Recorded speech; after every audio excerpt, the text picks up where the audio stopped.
our founding fathers Christian? And I'd like to start out this story a little bit with some stipulations on our part here. The New York Times Magazine has an article about how our textbooks are put together. And you will stipulate, as we discussed coming in here, maybe that Texas has a fairly outsized influence on our textbooks. And I'm not quite sure how they managed to pull that off. Well, it's a nice little article. It's fairly long. It will discuss it with you. But the root, once they lay the groundwork, as we'll stipulate, that Texas has an outsized influence in what is taught. Which they have no business doing. Look at the village idiot they gave us for president for 8 years. Well, it does say that one of the most powerful influences in doing this for Texas is McElroy, a robust, cheerful, inexorable man. Inexorable. Whose personality is perhaps best typified by the framed letter T on his office wall, which he earned as a yell leader. Texas A&M nomenclature for a cheerleader, just like George W. Bush. Whenever they want to sell you something, even like pharmaceuticals today, Don McElroy. It's always a cheerleader. Don McElroy, a dentist, not a historian. He's not a historian. Yes. But he sits on the Texas school board, so we'll stipulate. So some school board in Texas is picking what should be in the textbooks that your children Texas read. Essential knowledge. Yes, they essential.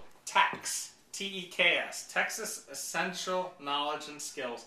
And this came about because Texas was the first to standardize what they wanted taught throughout the state. Even though California buys more textbooks, California people think they're a little out there. But because of economies of scale, if you conform to the Texas book, it's the second biggest market. Then you can make sell it everywhere. You can sell it everywhere for cheap. And these textbook manufacturers have been, on this gravy train for years. I mean, it's been crazy. There's no need for us to update those math textbooks as often as they do, but they do.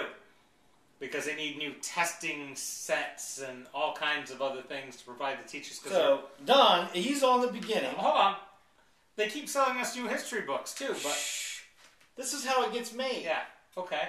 How does it get made? How does it get made?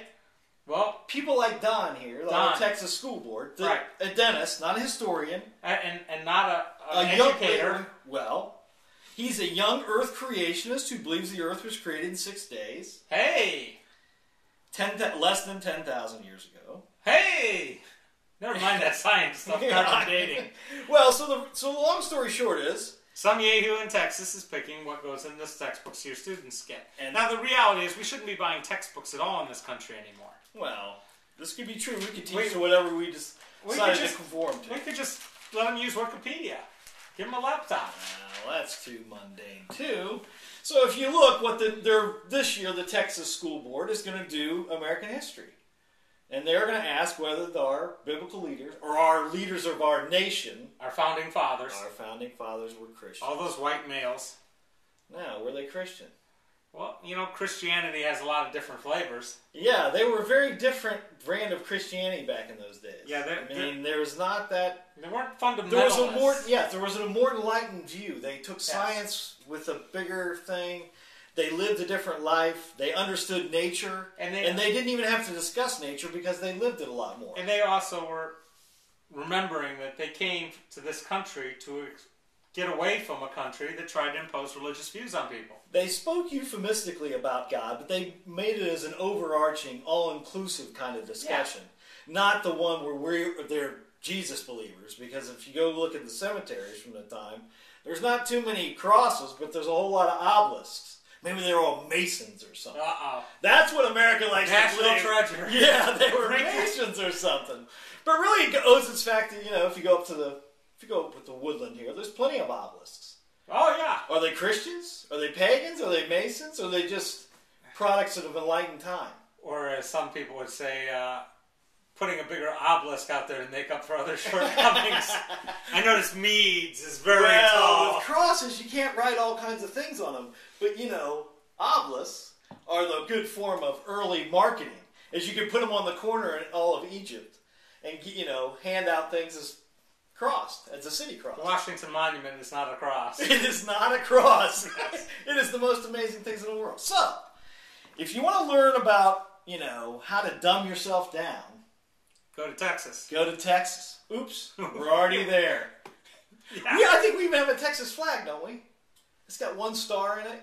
Aren't we a subservient to Texas? No, but the thing is this whole textbook racket has been going on for years. We spend ungodly amounts of money on textbooks that some of them are obsolete before they're even published. Obviously. And especially the ones that think that the world's been around longer than 10,000 years. Well, they just want to influence the rhetoric. Yeah, but the reality is we need a better system of getting educational materials to students, and we need to start. Well, we have local school boards, just like Ralph Reed says. Maybe we should run for local school board. Maybe we're missing our boat. Abner Orrick told me that a long time ago. He said, you should run for school board first. Joe Lacey's there. And, Mike, Mr. Bach, he was trying to get there. He had the right idea. All right, we beat it to death. Yeah, that way we can get our constituents going early, right? Well, yes, exactly. Indoctrinate them. Yes. They're already indoctrinated by Texas. No wonder we're screwed up.